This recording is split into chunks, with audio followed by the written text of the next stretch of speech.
Anda kembali di Sindo Malam. Pemirsa, Muhammad Rizal Khalid jadi salah satu tersangka dalam dugaan tindak pidana korupsi dalam tata kelola minyak mentah dan produk kilang pada PT Pertamina Subholding dan kontraktor kontrak kerjasama 2018 hingga 2023. Kejaksaan Agung menetapkan Riza Khalid sebagai tersangka dengan kaitannya sebagai beneficial owner PT Tai Kimra dan PT Orbit Terminal Merak.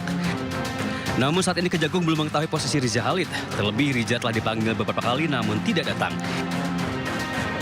Diduga Riza Khalid berada di luar negeri. Penyidik telah memanggil dengan patut namun hingga saat ini Riza Khalid tidak pernah menghadiri panggilan tersebut. Tersangka MRC selaku beneficial owner PT Tai Kimra dan PT Orbit Terminal Merak. Selain Riza Khalid, Kejagung juga menetapkan 8 orang tersangka lain. Tim Liputan Ainus melaporkan. Rizal Khalid dan anaknya menambah daftar panjang tersangka dalam kasus korupsi minyak mentah menjadi 18 tersangka. Berikut peran Rizal Khalid dan anaknya di kasus korupsi minyak mentah.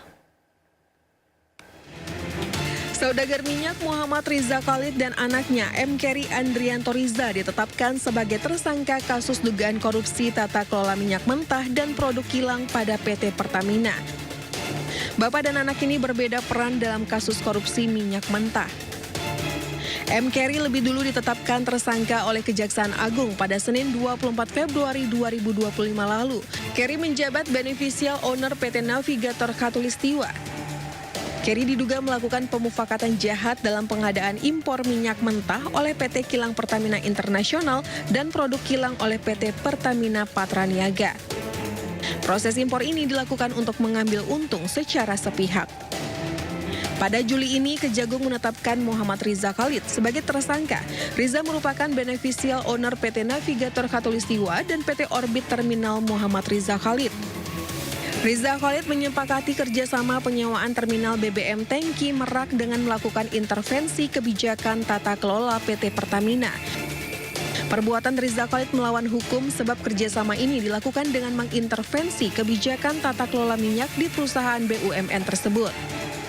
Total kerugian kasus korupsi ini mencapai 285 triliun rupiah. Kerugian ini bertambah dari angka yang sebelumnya diumumkan Kejagung 193,7 triliun rupiah.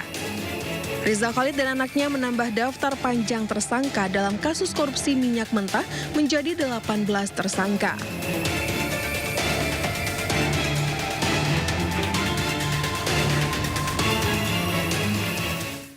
Rizal Khalid dan 8 orang lainnya menambah daftar panjang tersangka dalam kasus korupsi minyak mentah.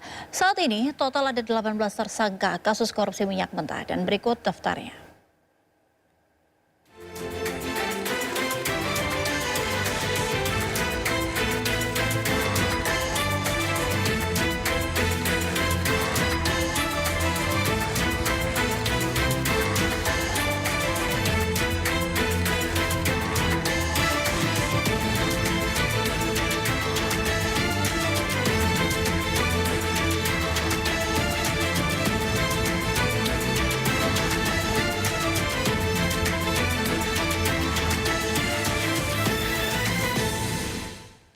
Menanggapi perkembangan kasus korupsi tata kelola minyak, pihak Pertamina akan kooperatif dan menghormati seluruh tahapan hukum yang sedang berjalan.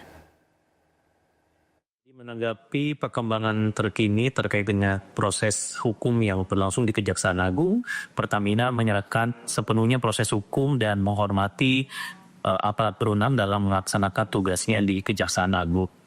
Pertamina juga memastikan dan akan terus bersikap kooperatif dan bekerja sama dengan aparat berwenang dan berharap proses hukum dapat berjalan dengan lancar. Kepada masyarakat dapat disampaikan juga bahwa Pertamina meskipun terjadi proses hukum di Kejaksaan Agung, operasional Pertamina tetap berjalan dengan normal dan pelayanan energi kepada masyarakat tetap berjalan seperti biasa. Pemirsa, penyidik Kejagung menggeledah kantor Gojek Tokopedia atau GoTo yang ada di kawasan Blok M Kebayoran Baru, Jakarta Selatan terkait kasus dugaan korupsi pengadaan laptop berbasis Chromebook di Kemendikbuddikti era Nadiem Makarim. Penyidik menyita sejumlah barang yang sekarang sedang diverifikasi untuk dijadikan barang bukti. Media berdasarkan informasi dari penyidik ya membenarkan bahwa beberapa waktu yang lalu, kalau tidak salah di tanggal 8 ya, penyidik benar telah melakukan serangkaian upaya penggeledahan di salah satu tempat, dan dari sana dilakukan penyitaan terhadap berbagai